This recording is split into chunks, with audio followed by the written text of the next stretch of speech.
this match between City and Dortmund will go a long way in determining who gets out. With the number one seed out of Group G, City's odds on. Dortmund have been weird this season. They're not playing like a typical Dortmund team. I think we've talked about that a little bit throughout the season. I have got nothing here. I think the number on City is too short. I was hoping to get a little bit better number on the Citizens, maybe throw them in a parlay, but we know what their numbers are. 47 goals for, 12 goals against in 15 matches in the Premier League and Champions League. Dortmund in Bundesliga, 6 wins, 4 draws, 4 losses, plus 4 goal differential. The expected goal differential suggests they're a little unlucky, about 2 goals under. I just don't know how good the Dortmund team is, Anthony. So where are you looking here? I think it's a pretty easy pass. Yeah, I do think it's a little bit interesting that Bayern played Dortmund about 2 or 3 weeks ago. Bayern closed right around this number. So I think Dortmund has gotten upgraded in the market a little bit.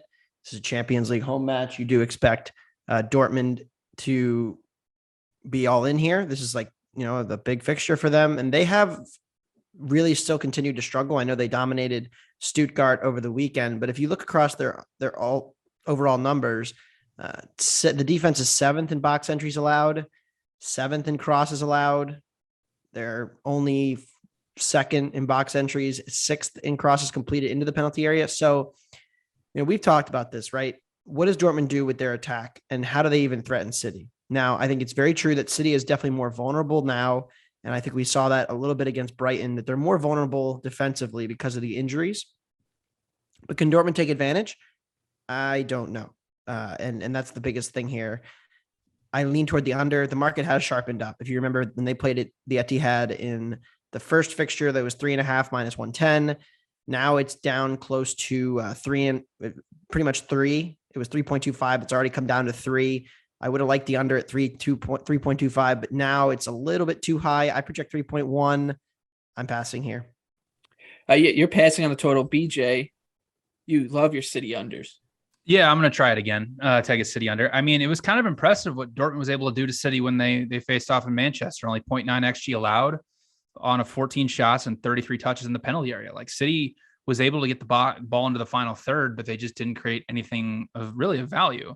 And I think it's just a testament of how much this Dortmund backline has improved with Sule and Schlotterbach back there. Now, if you look at their expected goals allowed from last season to this season, they're actually kind of the same. But the biggest difference that I've seen with Dortmund this season is when they're playing good competition that essentially is going to control the ball, force them to play a low block, and they're actually not going to be able to control that possession and, get the ball moving forward. Last season, they really did struggle. In matches against Ajax, Bayern Munich, Leipzig, and Leverkusen, they allowed 1.7 XG per match. This season, they've played Leverkusen, they've played Leipzig, they've played Bayern, and they've played City. They've held those 4 opponents to 5.3 expected goals, and they held both City and Bayern under 1 expected goal. So it's actually much more impressive how they're able to actually play that type of low block and be successful with it. And, the flip side of that coin is, Anthony already mentioned it, I mean, they did nothing offensively against City. Like, City had a field tilt of 84%. Dortmund took 1 shot up until the 50th minute. Plus, you look at where all the shots are coming out from Dortmund. I know Anthony's mentioned Anthony Modeste a lot. I mean, Bellingham's taking the most shots per 90 on Dortmund. He's a defensive midfielder. So he's incredible. Yeah. I mean, he's incredible. He's hopefully he doesn't go to City or otherwise they're going to be unbeatable. But like Anthony said, the way you get at City is they play the high line and you got to be able to get in behind it. Modeste is not that type of striker. And I'm not sure that Dortmund really has the type of guys that are able to get in behind it and threaten the City back line. So, and if you look at it from a game theory perspective, like, yes, on paper, it's like all in spot for Dortmund. Like, yes, we want to win the group, but I mean, a draw pretty much locks up second place for them. And same thing with City. A draw will lock up the group for them. So I don't know if either team's really going to come out, pedal to the metal, foot aggressive, trying to either win the group or, Dortmund trying to get back into actually potentially overtake City. So I only have 2.6 goals projected. So under 3 goals at plus 105 is good enough for me to play it.